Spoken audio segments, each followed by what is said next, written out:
Hello everyone, it's me, the Real Local Maniac. I'm back again with another 8-Bit Wars.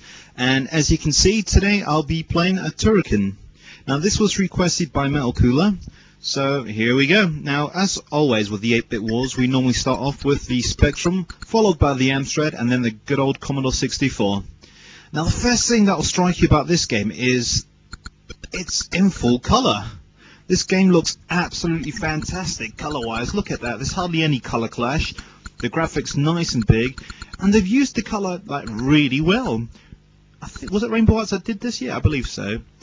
Right, just go up there because you get like an extra life and you get some power-ups around here.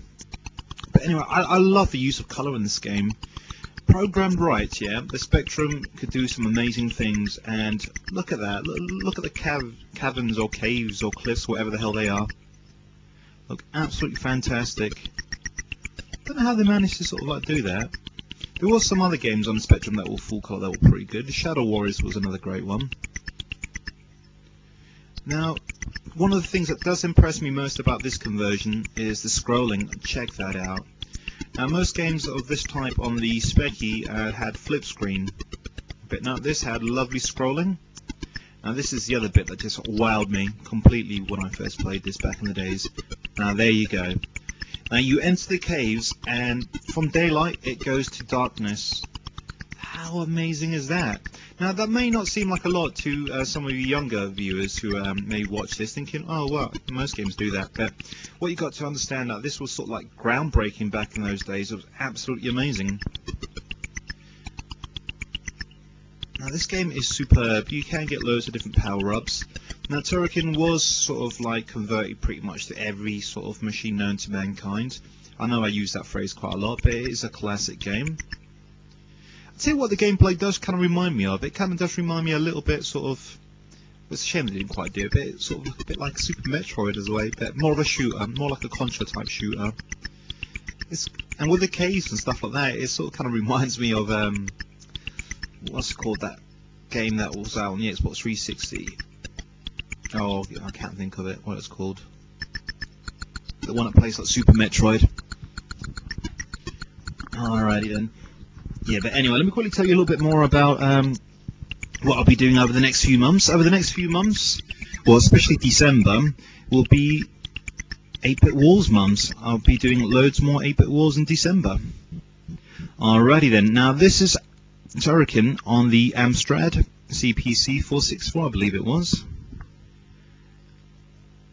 Now the first thing you'll notice about this, yeah, once it loads up, it eventually will do. I'll quickly tell you what you'll see first of all. Now the playing area is a lot smaller, but you know what? That doesn't mean shit all basically, and I'll tell you why. Because look at the graphics there. The graphics are absolutely superb. Look at the use of colour. The colour is absolutely fantastic. It's absolutely amazing, the colour there. And again, like the Spectrum, the scrolling is absolutely superb. Now this does look even better than the Specky. It really does look a lot better than the Spectrum version.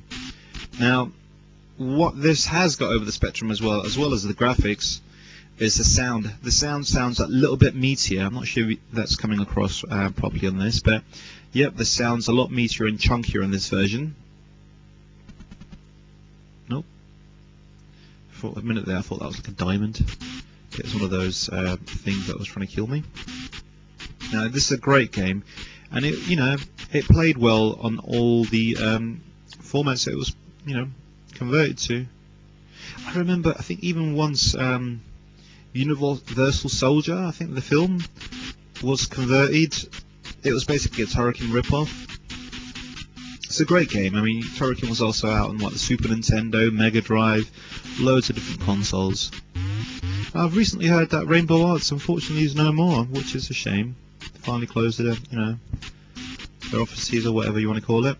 But you know what? This is a great conversion. Absolutely, you know, amazing. If you thought the Spectrum version was great graphically, look at that. There's a lot more detail in this. You know what this kind of reminds me, actually? This kind of reminds me of sort of like a Sega Master System style graphics. It really has got that console look and feel to it. Some nice running animation there. Oh crap, my energy was going down there. I'm dead. Anyway, like I was saying before, 8-Bit Wars, yeah, December will be the month of the 8-Bit Wars. Now, I'll quickly tell you what else I've been up to. I've been working on my new site.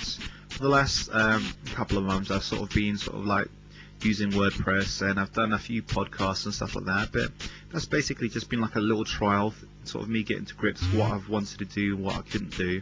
Because I had a site before and I got a little bit too addicted to that, and like over the last couple of months I've just basically been testing myself, and you know what, I've got this all under control. So yeah, I've got like my new site the 1st of January next year, so it's not too long to go. The site is pretty much finished now. I just need to add a few little bits and bobs to it.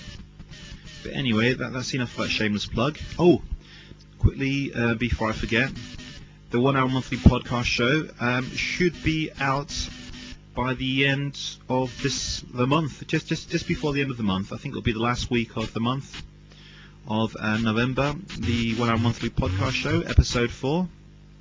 Now, next year, everything's going to get a complete total revamp. You know, like I said, the site, the podcast, absolutely everything's going to sort of look a little bit more polished. Even the videos as well. Alrighty, back to the game. I think this is pretty much where I died on the Specky version, wasn't it? I sort of ran out of energy around there somewhere. Yep, it's a great conversion, this is. Absolutely fantastic. I don't think I'm going to get any further than this. I don't think this is like pretty much like a dead end. Should have actually gone the other way. Oh well, not to worry. I'm dead. But overall, a fantastic conversion on the Amstrad. And it's nice to sort of see a decent game like this on the Amstrad. Because like I said before, most of the sort of shoot 'em ups and things of this type on the Amstrad were all sort of flip screen, and it just shows you, programmed right, it looks effing amazing. It really does. Have some of that, you robot creatures, whatever the hell you are. Let's quickly destroy some bricks. Alrighty, this is Turrican on the Commodore 64. Now, I had to edit a few little bits and bobs out there. Oh shit, I'm dead. But basically it was like this music which was, I think, done from the Transformers movie, which is absolutely superb. I had done an in-game music on that before. I will be starting again with the in-game music at some point soon in the new year. This controls a lot easier. The graphics are a lot better. I don't quite get why the... is this the first level? Maybe it's not the first level. So I'm playing this on an emulator. I'm sure it was pretty much exactly the same startup level, but it looks completely different on the Amstrad and the Spectrum compared to the Commodore. This does look and feel like a Nintendo, you know, 8-bit NES type game with that sort of look. The sounds, obviously with the SID chip sound, absolutely fantastic. It's relatively easy to control, slightly easier to control than I would say than the Amstrad and the Spectrum. The Spectrum had, I sort of feel like you were jumping through strobe lights, sort of like a slow motion sort of thing, and the Amstrad felt a little bit smoother. But this is just completely fantastic. I would say I prefer the colour scheme actually on the Amstrad. The Amstrad had like amazing colour scheme, but this does use your typical Commodore 64 colour palette. So yeah, it does look pretty good. It's really well polished. There's a lot of detail into this game. Where did you shoot that? Where the hell am I meant to go? Sorry guys if I'm not doing an excellent review of this. It's been absolutely ages since I've played this game. But you know, I did promise Metal Cooler that I was gonna do this video as a way of saying thanks for the Final Fight 8-Bit Wars that Metal Cooler sent to me. So again, special thanks to Metal Cooler for that Final Fight video. This is Turrican on the Commodore 64. Now, who's going to win? It's going to be between the Amstrad and the Commodore. You know what? Let's go for the good old Commodore 64. Why not? Thanks very much guys, and goodbye.